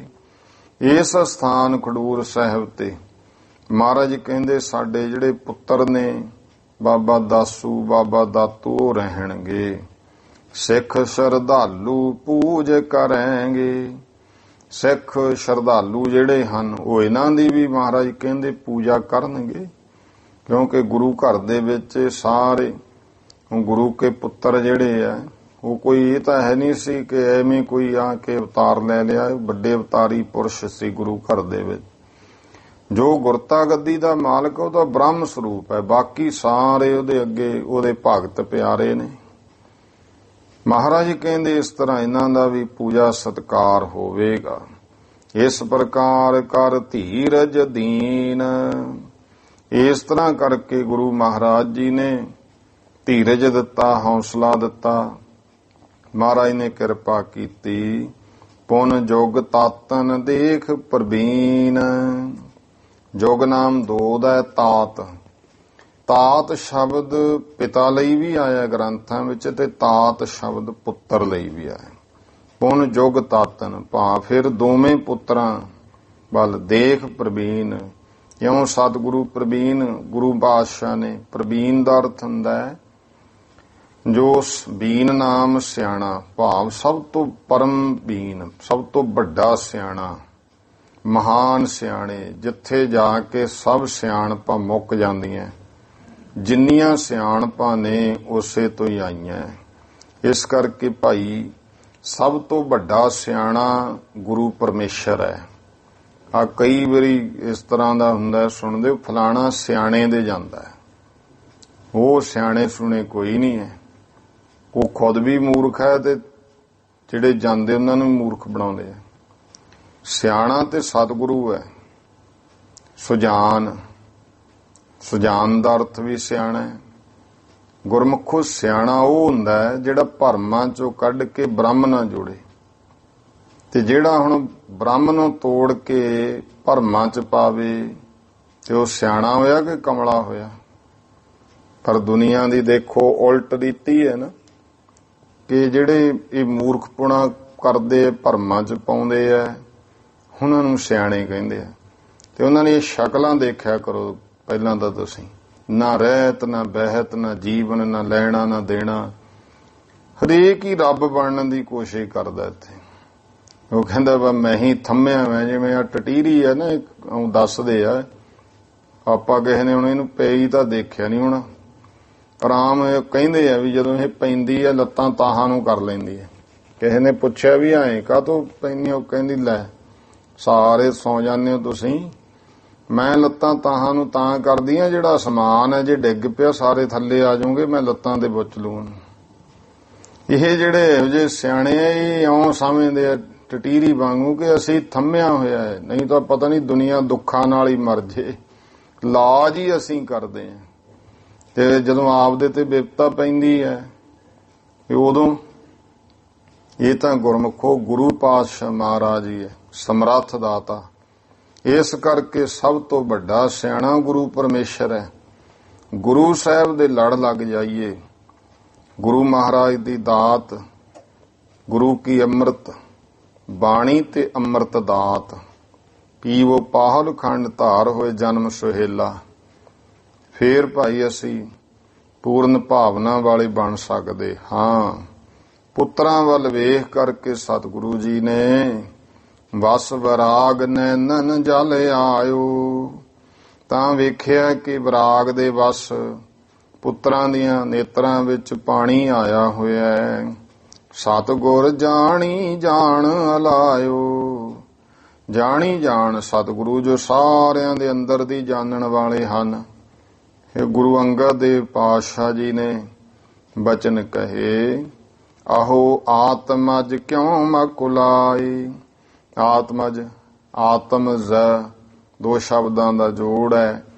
ਐ ਮੇਰੇ ਪੁੱਤਰੋ ਤੁਸੀਂ ਕਿਉਂ ਭਾਈ ਵਿਆਕੁਲ ਹੋਏ ਹੋ। ਅੰਗ ਸੰਗ ਮੁਝ ਲੇਹੁ ਲਖਾਏ, ਤੁਸੀਂ ਮੈਨੂੰ ਹਮੇਸ਼ਾ ਆਪਣੇ ਅੰਗ ਸੰਗ ਜਾਣਨਾ। ਸਦਾ ਹਿਰਦੇ ਬਸ ਰਹੋ ਮੇਰੇ, ਤੁਸੀਂ ਸਦਾ ਮੇਰੇ ਹਿਰਦੇ ਵਿੱਚ ਬਸਣ ਵਾਲੇ ਹੋ, ਜਾਂ ਇਹ ਕਹੀਏ ਕਿ ਸਦਾ ਤੁਹਾਡੇ ਹਿਰਦੇ ਵਿੱਚ ਬਸਾਂਗਾ। ਤੁਝ ਸੋ ਪਿਆਰ ਸਦੀਵ ਵਡੇਰੇ, ਤੁਹਾਡੇ ਨਾਲ ਹਮੇਸ਼ਾ ਹੀ ਸਾਡਾ ਵੱਡਾ ਪਿਆਰ ਹੈ। ਆਤਮ ਗਿਆਨ ਸਦੀਵ ਵਿਚਾਰੋ, ਤੇ ਜਿਹੜਾ ਆਤਮ ਗਿਆਨ ਹੈ, ਉਸ ਨੂੰ ਤੁਸੀਂ ਹਮੇਸ਼ਾ ਵਿਚਾਰਨਾ। ਆਤਮ ਗਿਆਨ ਕੀ ਹੈ ਕਿ ਦੇਹ ਮਿਥਿਆ ਹੈ, ਆਤਮ ਸਤ ਸਰੂਪ ਹੈ, ਬ੍ਰਹਮ ਦਾ ਰੂਪ ਹੈ। ਇਹ ਆਤਮ ਗਿਆਨ ਨੂੰ ਹਮੇਸ਼ਾ ਵਿਚਾਰਨਾ ਕਿ ਦੇਹੀ ਅਸਤ ਹੈ, ਇਹ ਮਿਥਿਆ ਨਾਸ਼ਵੰਤ ਹੈ। ਐਸਾ ਵਿਚਾਰ ਸਦੀਵੀ ਆਪਣੇ ਮਨ ਵਿੱਚ ਵਿਚਾਰਨਾ ਹੈ। ਨਾਨਾ ਭੇਦ ਹਿਰਦੇ ਨਿਰਵਾਰੋ, ਜਿਹੜੇ ਕਈ ਤਰ੍ਹਾਂ ਦੇ ਭੇਦ ਹਨ ਉਹਨਾਂ ਨੂੰ ਆਪਣੇ ਹਿਰਦੇ ਵਿੱਚੋਂ ਨਿਰਵਾਰੋ, ਦੂਰ ਕਰ ਦਿਓ, ਨਿਵਰਤ ਕਰ ਦਿਓ। ਦੇਹਨ ਕੇਰ ਸਨੇਹੋ ਨ ਛੇਹਾ, ਮਹਾਰਾਜ ਕਹਿੰਦੇ ਦੇਹਨ ਕੇਰ ਸਨੇਹੋ ਨ ਛੇਹਾ।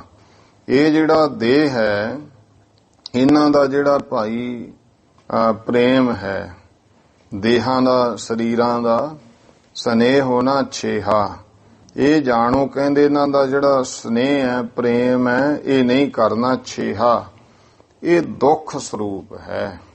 ਮਿਥਿਆ ਅਹੈ ਨ ਰਾਖੋ ਏਹਾ, ਇਹ ਸਨੇਹ ਜਿਹੜਾ ਦੇਹ ਦਾ ਦੁੱਖ ਰੂਪ ਹੈ, ਇਹ ਦੇਹ ਮਿਥਿਆ ਹੈ। ਇਸ ਕਰਕੇ ਮਿਥਿਆ ਹੈ ਨ ਰਾਖੋ, ਇਹਦੇ ਨਾਲ ਇਹ ਸਨੇਹ ਨਹੀਂ ਰੱਖਣਾ ਤੁਸੀਂ। ਆਦ ਅੰਤ ਮਹਿ ਜੋ ਨਹਿ ਪਈਅਤ, ਇਹ ਜਾਣੋ ਕਿ ਜੋ ਜਿਸ ਦਾ ਕੋਈ ਆਦ ਕੋਈ ਅੰਤ ਨਹੀਂ ਪਾਇਆ ਜਾਂਦਾ ਹੈ। ਮਦ ਸਤ ਸੋ ਕੈਸੇ ਲਈਅਤ, ਉਹਦਾ ਭਾਈ ਸਤ ਸਰੂਪ ਦਾ ਮਦ ਕਿਵੇਂ ਕੋਈ ਜਾਣ ਸਕਦਾ ਹੈ, ਆਤਮ ਸਰੂਪ ਦਾ। ਜਿਵੇਂ ਆਦ ਤੇ ਅੰਤ, ਹੁਣ ਜਿਹਦਾ ਨਾ ਕੋਈ ਆਦ ਪਾ ਸਕਿਆ ਤੇ ਨਾ ਗੁਰਮੁਖੋ ਅੰਤ ਪਾ ਸਕਿਆ, ਤੇ ਉਹਦੇ ਮਦ ਬਾਰੇ ਕਿਵੇਂ ਜਾਣ ਲੂਗਾ ਕੋਈ। ਮਦ ਦਾ ਤਾਂ ਉਹੀ ਜਾਣੂ ਨਾ ਜਿਹਦਾ ਕੋਈ ਆਦ ਤੇ ਕੋਈ ਅੰਤ ਹੈ। ਇਸ ਕਰਕੇ ਮਹਾਰਾਜ ਕਹਿੰਦੇ ਸਤ ਸਰੂਪ ਦਾ ਮਦ ਕਿਸ ਤਰ੍ਹਾਂ ਜਾਣੋ। ਜੋ ਉਪਜੈ ਸੋ ਬਿਨ ਸੰਹਾਰੋ, ਆ ਜਿਹੜਾ ਇੱਥੇ ਸੰਸਾਰ ਦਾ ਜੀਵਨ ਕਾਲ ਹੈ, ਇੱਥੇ ਗੁਰਮੁਖੋ ਜੋ ਪੈਦਾ ਹੋਇਆ ਸਰੀਰ ਰੂਪ ਵਿੱਚ ਉਹਨੇ ਬਿਨਸਣਾ ਹੈ। ਜੋ ਉਪਜਿਓ ਸੋ ਬਿਨਸ ਹੈ, ਪਰੋ ਆਜ ਕੈ ਕਾਲ। ਨਾਨਕ ਹਰ ਗੁਣ ਗਾਏ ਲੈ ਛਾੜ ਸਗਲ ਜੰਜਾਲ। ਜਿਹੜਾ ਉਪਜਿਆ ਮਹਾਰਾਜ ਜੀ ਕਹਿੰਦੇ ਉਹ ਜਾਣੋ ਬਿਨਸਨਹਾਰ ਹੈ। ਤਾਂ ਕੋ ਮਿਥਿਆ ਲਖ ਨਿਰਵਾਰੋ, ਇਸ ਕਰਕੇ ਉਹਨੂੰ ਮਿਥਿਆ ਜਾਣ ਕਰਕੇ ਨਿਵਰਤ ਕਰ ਦਿਓ ਇਹ ਮਨ ਵਿੱਚ। ਇਸ ਮਹਿ ਸੰਕਟ ਅਨਕ ਪ੍ਰਕਾਰ, ਇਹਦੇ ਵਿੱਚ ਭਾਈ ਜੇ ਇਸ ਤਰ੍ਹਾਂ ਕੋਈ ਸਰੀਰ ਮੋਹ ਵਿੱਚ ਪਿਆ ਹੈ, ਮਹਾਰਾਜ ਜੀ ਕਹਿੰਦੇ ਇਹਦੇ ਵਿੱਚ ਤਾਂ ਫਿਰ ਅਨੇਕਾਂ ਤਰ੍ਹਾਂ ਦੇ ਸੰਕਟ ਦੁੱਖ ਹਨ। ਨਾਸ਼ਵੰਤ ਦ੍ਰਿਸ਼ ਜੋ ਸੰਸਾਰ, ਆ ਜਿਹੜਾ ਸੰਸਾਰ ਨਾਸ਼ਵੰਤ ਹੈ, ਜੋ ਸਾਨੂੰ ਦਿਸ ਰਿਹਾ ਸੰਸਾਰ, ਇਹ ਅਸਲ ਵਿੱਚ ਨਾਸ਼ਵੰਤ ਵਸਤੂ ਹੈ। ਇਸ ਕਰਕੇ ਇਹਨੂੰ ਮਿਥਿਆ ਕਿਹਾ। ਜਿਵੇਂ ਬਚਨ ਆਉਂਦੇ, ਜਗ ਰਚਨਾ ਸਭ ਝੂਠ ਹੈ, ਜਾਨ ਲਿਹੋ ਰੇ ਮੀਤ, ਕਹਿ ਨਾਨਕ ਥਿਰ ਨਾ ਰਹਿ ਜਿਉ ਬਾਲੂ ਕੀ ਭੀਤ। ਬਾਲੂ ਨਾਮ ਬਾਰੂ ਸ਼ਬਦ ਤੋਂ ਬਣਿਆ ਹੈ। ਬਾਰੂ ਕਹਿੰਦੇ ਨੇ ਰੇਤੇ ਨੂੰ। ਜਿਵੇਂ ਰੇਤੇ ਦੀ ਕੰਧ ਹੈ, ਉਹਨੂੰ ਕਿਸੇ ਨੇ ਕਿਹਾ ਝੂਠ ਹੈ, ਤੇ ਅਗਿਆਨੀ ਕਹਿੰਦਾ ਝੂਠ ਕਿਉਂ, ਸਾਹਮਣੇ ਦਿਖਦੀ ਹੈ। ਉਹ ਜਿਹੜਾ ਗਿਆਨੀ ਸੀ ਉਹ ਕਹਿੰਦਾ ਨਹੀਂ ਇਹ ਐਵੇਂ ਮਿਥਿਆ ਹੈ। ਉਹ ਕਹਿੰਦਾ ਨਹੀਂ ਸਭ ਦਿਖਦਾ, ਪਰ ਗਿਆਨਵਾਨ ਨੂੰ ਪਤਾ ਸੀ ਕਿ ਹਵਾ ਦੇ ਨਾਲ ਸਾਰੀ ਘਿਰ ਜਾਣੀ ਹੈ। ਘਿਰ ਗਈ, ਕਹਿੰਦੇ ਕਿੱਥੇ ਹੈ ਕੰਧ। ਇਸ ਤਰ੍ਹਾਂ ਜਿਹਦੀ ਕੋਈ ਸਥਾਈ ਹੋਂਦ ਨਹੀਂ, ਉਹਨੂੰ ਗੁਰਮੁਖੋ ਝੂਠ ਕਿਹਾ। ਮਹਾਰਾਜ ਕਹਿੰਦੇ ਜਗ ਰਚਨਾ ਸਭ ਝੂਠ ਹੈ। ਜਿਹੜੇ ਬਹੁਤ ਪੜ੍ਹ ਲਿਖ ਗਏ ਨਾ, ਉਹ ਕਹਿੰਦੇ ਲੈ ਐਵੇਂ ਇਹ ਕੋਈ ਗੱਲ ਹੈ, ਝੂਠ ਕਿਉਂ ਹੈ, ਸਾਰਾ ਜਗਤ ਦਿਸੀ ਜਾਂਦਾ ਹੈ। ਉਹ ਉਸ ਤਰ੍ਹਾਂ ਦੇ ਗਿਆਨੀ ਹੈ ਕਿ ਗਿਆਨੀ ਕਹਿੰਦਾ ਰੇਤੇ ਦੀ ਕੰਧ ਮੈਂ ਨਹੀਂ ਮੰਨਦਾ, ਝੂਠ ਦੀਂਦੀ ਹੈ ਸਾਹਮਣੇ। ਗਿਆਨੀ ਪੁਰਸ਼ ਨੂੰ ਪਤਾ ਹੈ ਕਿ ਇਹਨੇ ਸਥਿਰ ਨਹੀਂ ਹੈ, ਇਹਨੇ ਕਿਰ ਜਾਣਾ ਹੈ। ਇਸ ਕਰਕੇ ਇਹ ਸਰੀਰ ਨੂੰ ਜਿਹੜੇ ਗਿਆਨੀ ਪੁਰਸ਼ ਉਹ ਵੀ ਮਿਥਿਆ ਮੰਨਦੇ ਆ, ਤੇ ਸੰਸਾਰ ਨੂੰ ਵੀ ਫਿਰ ਮਿਥਿਆ ਕਿਹਾ, ਝੂਠ ਕਿਹਾ। ਕਿਉਂਕਿ ਗਿਆਨਵਾਨ ਦੀ ਆਖੇ ਜਾਣਦੀ ਹੈ। ਜਿਹੜਾ ਗਿਆਨਤਾ ਚ ਹੈ ਉਹ ਚਾਹੇ ਲੱਖ ਦਾਅਵੇ ਕਰੇ, ਕਿੰਨੀਆਂ ਦਲੀਲਾਂ ਦੇਵੇ, ਪਰ ਇਹ ਜਾਣ ਲਓ ਜਿਹੜਾ ਸੱਤ ਮੰਨਦਾ ਸੰਸਾਰ ਨੂੰ ਉਹ ਅਜੇ ਅਗਿਆਨੀ ਹੈ। ਹਾਂ, ਦੁਨੀਆ ਦੀ ਵਿੱਦਿਆ ਉਹ ਬਹੁਤ ਪੜ੍ਹਿਆ ਹੋ ਸਕਦਾ ਹੈ, ਚੰਗੀਆਂ PhDਆਂ ਕੀਤੀਆਂ ਹੋ ਸਕਦੀਆਂ, ਬਹੁਤ ਵੱਡੀਆਂ ਪੜ੍ਹਾਈਆਂ ਸੰਸਾਰ ਦੀਆਂ ਹੋਣਗੀਆਂ ਉਸ ਦੀਆਂ, ਪਰ ਬ੍ਰਹਮ ਵਿਦਿਆ ਤੋਂ ਬਿਲਕੁਲ ਅਗਿਆਨੀ ਹੈ। ਇਹ ਜਿਹੜੀ ਬ੍ਰਹਮ ਵਿਦਿਆ ਇਹ ਤਾਂ ਗੁਰੂ ਨਾਨਕ ਪਾਤਸ਼ਾਹ ਦੇ ਦਰ ਤੋਂ ਪ੍ਰਾਪਤ ਹੁੰਦੀ ਹੈ। ਤੇ ਗੁਰਮੁਖ ਜਨ ਜਦੋਂ ਵੀ ਇਸ ਤਰ੍ਹਾਂ ਹੁੰਦਾ ਸੰਥਿਆ ਕਰਾਉਂਦੇ ਕਹਿੰਦਾ ਕਹਿਣਾ ਭਾਈ ਹੁਣ ਬ੍ਰਹਮ ਵਿਦਿਆ ਜਿਹੜੀ ਆ ਉਹ ਸਿਖਾਈ ਜਾਊ। ਇਹ ਬ੍ਰਹਮ ਵਿਦਿਆ ਹੈ। ਇਹ ਗੁਰਬਾਣੀ ਦੇ ਅਰਥ ਭਾਵ, ਗੁਰੂ ਪਾਤਸ਼ਾਹ ਮਹਾਰਾਜ ਦੀ ਗੁਰਮਤ, ਗੁਰੂ ਦਾ ਇਤਿਹਾਸ ਇਉਂ ਕਹਿਣਾ ਨਾ। ਫਿਰ ਉਹਨਾਂ ਕਹਿਣਾ ਵੀ ਕੁਛ ਭਾਈ ਪ੍ਰਾਈਵੇਟ ਵਿਦਿਆ ਵੀ ਸਿੱਖ ਲਓ, ਇਹ ਹੋਰ ਜਿਹੜੇ ਗ੍ਰੰਥ ਨੇ ਉਹਨਾਂ ਦਾ ਵੀ ਗਿਆਨ ਤੁਹਾਨੂੰ ਹੋਵੇ। ਉਹਨਾਂ ਨੂੰ ਕਹਿਣਾ ਪ੍ਰਾਈਵੇਟ ਵਿਦਿਆ ਇਹ ਵੀ ਜ਼ਰੂਰੀ ਹੈ, ਇਹ ਵੀ ਨਾਲ ਤੁਸੀਂ।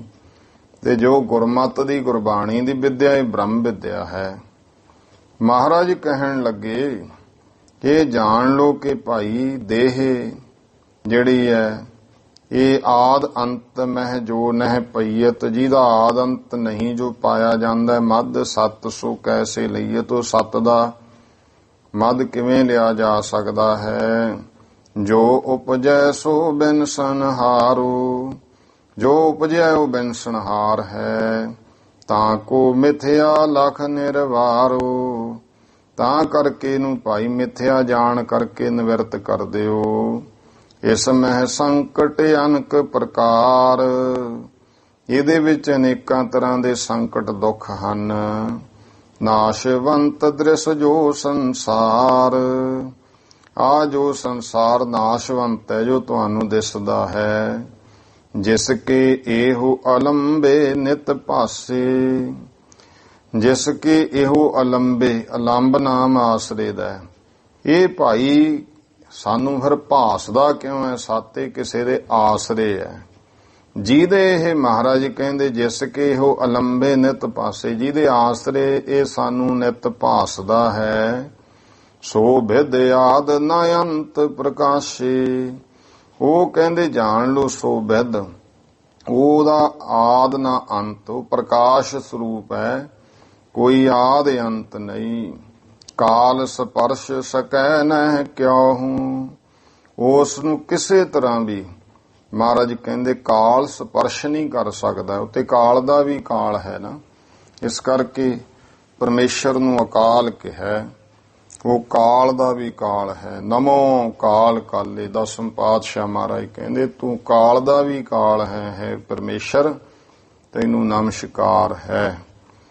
ਤੂੰ ਮਹਾਰਾਜ ਗੁਰੂ ਅੰਗਦ ਦੇ ਪਾਤਸ਼ਾਹ ਉਪਦੇਸ਼ ਦੇ ਰਹੇ ਹੈ, ਕਾਲ ਸਪਰਸ਼ ਸਕੈ ਨਹਿ ਕਿਉ, ਉਹਨੂੰ ਕਿਸੇ ਤਰ੍ਹਾਂ ਵੀ ਕਾਲ ਸਪਰਸ਼ ਨਹੀਂ ਕਰ ਸਕਦਾ। ਆਦ ਅੰਤ ਮਦ ਇਕ ਰਸ ਤਿਉ, ਉਹ ਆਦ ਅੰਤ ਮਦ ਸਾਰੇ ਇੱਕੋ ਤ੍ਰੈ ਕਾਲ ਤਿੰਨੇ ਸਮੇਂ ਇੱਕ ਰਸ ਹੀ ਹੈ। ਉਹਦੇ ਵਿੱਚ ਕੋਈ ਬਦਲਾਅ ਨਹੀਂ ਆਉਂਦਾ। ਸਮੇਂ ਦੇ ਬਦਲਣਾ, ਯੁੱਗਾਂ ਦੇ ਬਦਲਣ ਨਾਲ ਕਿੰਨਾ ਕੁਛ ਬਦਲਦਾ ਹੈ, ਪਰ ਰੱਬ ਦੇ ਵਿੱਚ ਕੋਈ ਬਦਲਾਅ ਨਹੀਂ ਆਉਂਦਾ। ਇੱਕ ਰਸ ਹੈ। ਸਰੀਰ ਆਪਣਾ ਗੁਰਮੁਖੋਂ ਬਦਲਦਾ ਹੈ, ਬਾਲਕ ਸੀ ਜਵਾਨ, ਜਵਾਨ ਤੋਂ ਬੁਢੇਪਾ, ਫਿਰ ਦੇਖੋ ਸੁਭਾਅ ਤੌਰ ਤੇ ਬਦਲਦਾ ਹੈ।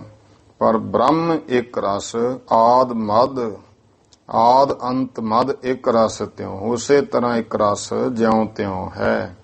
ਸੋ ਤੁਮ ਆਪਣੋ ਰੂਪ ਪਛਾਨੋ, ਤੇ ਉਸ ਨੂੰ ਹੀ ਤੁਸੀਂ ਆਪਣਾ ਸਹੀ ਨਿਜ ਰੂਪ ਪਛਾਣ ਲਓ। ਏਕ ਆਤਮਾ ਮਹਿਦ ਮਹਾਨੋ, ਇੱਕ ਜੋ ਆਤਮਾ ਇਹ ਮਹਿਦ ਮਹਾਨੋ, ਜੋ ਵੱਡੇ ਤੋਂ ਵੀ ਵੱਡਾ ਹੈ। ਸਤ ਚੇਤਨ ਆਨੰਦ ਸੋ ਬ੍ਰਹਮ, ਜੋ ਬ੍ਰਹਮ ਹੈ ਉਹ ਸਤ ਹੈ, ਚੇਤਨ ਹੈ, ਆਨੰਦ ਸਰੂਪ ਹੈ। ਸਤਿਅਮ ਸ਼ਿਵਮ ਸੁੰਦਰਮ, ਸਤ ਚੇਤਨ ਆਨੰਦ ਸਰੂਪ ਹੈ ਬ੍ਰਹਮ। ਵਿਸੈ ਨ ਇੰਦਰੈ ਕੋ ਨਿਰਭਰਮ, ਫਿਰ ਉਹ ਇਹਨਾਂ ਇੰਦਰੀਆਂ ਦਾ ਵਿਸ਼ਾ ਨਹੀਂ ਹੈ। ਭਾਵ ਅੱਖਾਂ ਨਾਲ ਵੇਖਣ ਦਾ ਵਿਸ਼ਾ ਨਹੀਂ, ਹੱਥਾਂ ਨਾਲ ਛੂਹਣ ਦਾ ਵਿਸ਼ਾ ਨਹੀਂ। ਇਸ ਤਰ੍ਹਾਂ ਉਹ ਇਹਨਾਂ ਇੰਦਰੀਆਂ ਦਾ ਵਿਸ਼ਾ ਨਹੀਂ ਹੈ। ਬੁੱਧ ਦੇ ਚਿੰਤਨ ਜਾਂ ਚਿੱਤ ਦੇ ਚਿੰਤਨ ਦਾ, ਬੁੱਧੀ ਦੇ ਨਿਰਣੇ ਦਾ ਵਿਸ਼ਾ ਨਹੀਂ, ਮਨ ਦੇ ਫੁਰਨਿਆਂ ਦਾ ਵਿਸ਼ਾ ਨਹੀਂ। ਇਸ ਤਰ੍ਹਾਂ ਕਰਮ ਗਿਆਨ ਇੰਦਰੀਆਂ ਦਾ ਵਿਸ਼ਾ ਨਹੀਂ ਹੈ। ਨਿਰਭਰਮ, ਇਸ ਕਰਕੇ ਭਰਮ ਤੋਂ ਰਹਿਤ ਹੈ। ਵਿਛਰਨ ਮਿਲਨ ਨਾ ਜਿਸ ਮਹਿ ਪਈਅਤ, ਜਿਸ ਬ੍ਰਹਮ ਦੇ ਵਿੱਚ ਵਿਛੜਨਾ ਤੇ ਮਿਲਣਾ ਨਹੀਂ ਪਾਇਆ ਜਾਂਦਾ, ਵੀ ਕਦੇ ਬ੍ਰਹਮ ਦਾ ਵਿਛੋੜਾ ਹੋ ਗਿਆ, ਕਦੇ ਉਹਦਾ ਮੇਲ ਹੋ ਗਿਆ, ਐਸਾ ਨਹੀਂ ਹੈ। ਵਿਆਪਕ ਸਭ ਥਲ ਨਭ ਸਮ ਲਈਅਤ। ਨਭ ਸਮ, ਨਭ ਨਾਮ ਆਕਾਸ਼ ਦਾ ਹੈ। ਭਾਈ ਬ੍ਰਹਮ ਇਸ ਤਰ੍ਹਾਂ ਸਾਰੀਆਂ ਜਗ੍ਹਾ ਤੇ ਵਿਆਪਕ ਹੈ, ਜਿਵੇਂ ਆਪਾਂ ਆਕਾਸ਼ ਨੂੰ ਵੇਖਦੇ ਹਾਂ ਕਿ ਸਭ ਜਗ੍ਹਾ ਤੇ ਇਹ ਵਿਆਪਕ ਹੈ। ਜਨਮ ਨ ਮਰਨ ਸ਼ੋਕ ਨਹਿ ਹਰਖਾ।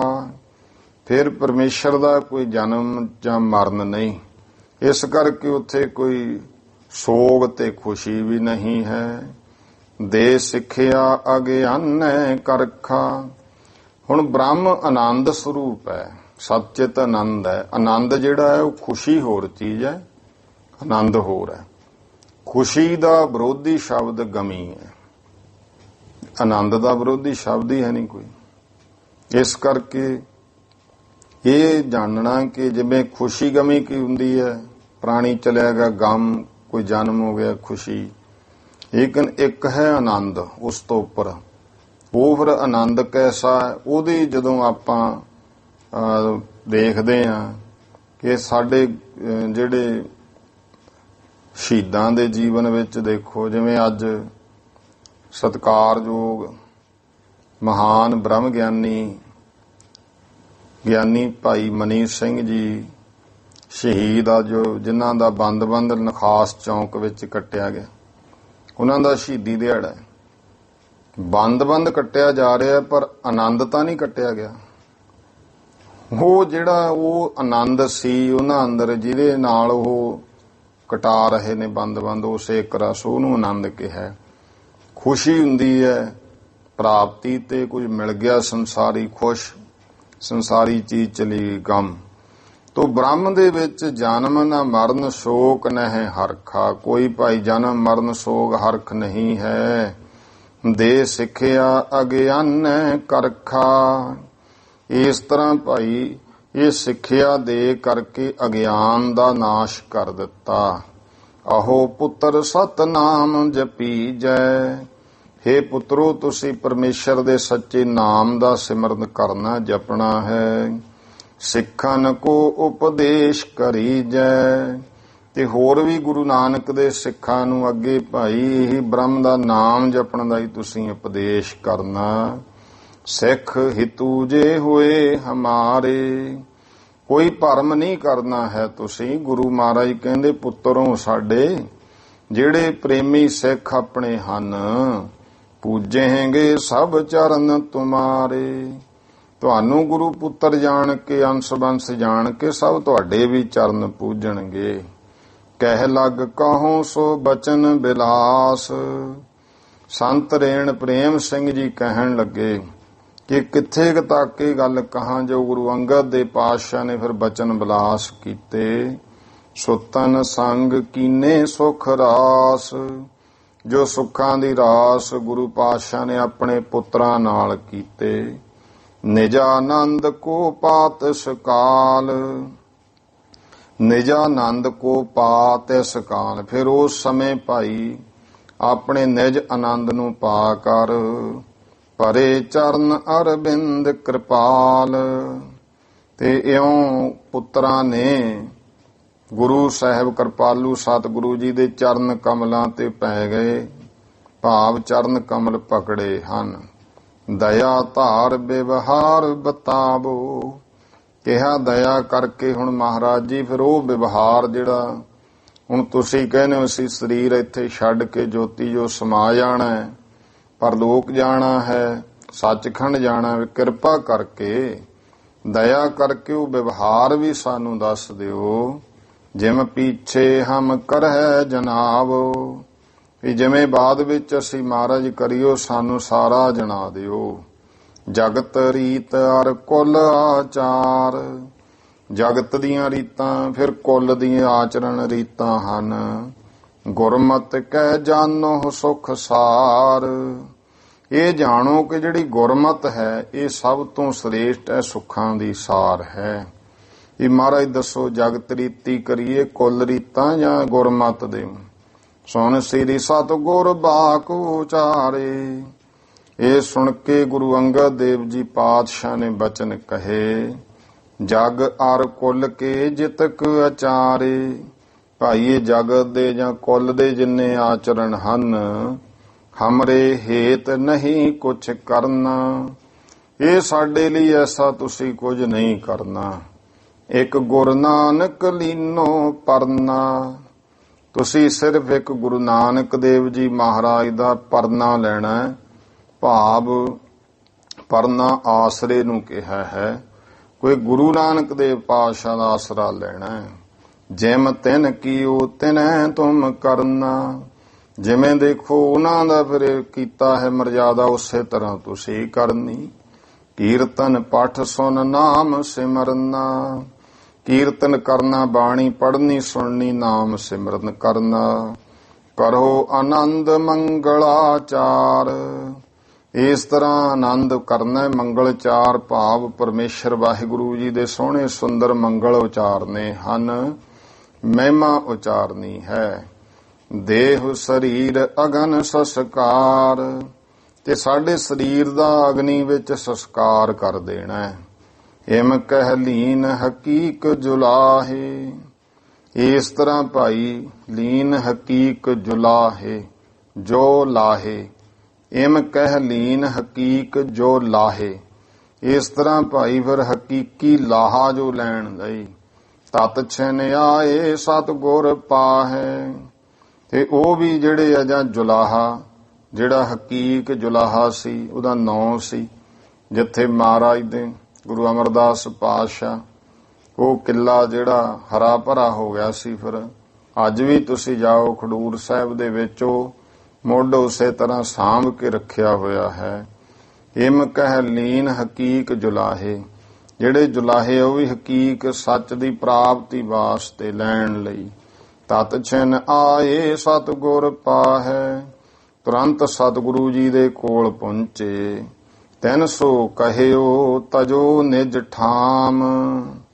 ਤੇ ਉਹਨਾਂ ਨੂੰ ਫਿਰ ਮਹਾਰਾਜ ਨੇ ਬਚਨ ਕੀਤੇ ਵੀ ਭਾਈ ਹੁਣ ਤੁਸੀਂ ਆਪਣਾ ਜਿਹੜਾ ਘਰ ਹੈ ਉਹ ਤੁਸੀਂ ਛੱਡ ਦਿਓ।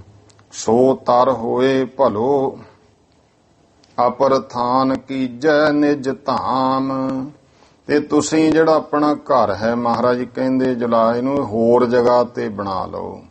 ਕੀਲਾ ਅਮਰ ਚਰਨ ਲਗ ਪਰਿਓ। ਇਹ ਜਿਹੜਾ ਕਿਲਾ ਗੁਰੂ ਅਮਰਦਾਸ ਜੀ ਦੇ ਸਾਡੇ ਸੇਵਕ ਰੂਪੇ ਸਨ, ਉਹਨਾਂ ਦੇ ਚਰਨਾਂ ਨੂੰ ਲੱਗਿਆ। ਸੋ ਤਰ ਹੋਏ ਭਲੋ ਅਬ ਹਰਿਓ। ਕਹਿੰਦੇ ਉਹ ਹਰਾ ਭਰਾ ਹੋ ਕੇ ਚੰਗਾ ਦਰਖਤ ਬਣੇਗਾ। ਹੁਣ ਤਰ ਨਾਮ ਦਰਖਤ ਦਾ ਹੈ। ਤਿਸ ਕੇ ਢਿਗ ਸੰਸਕਾਰ ਸੁਧਾਰੋ।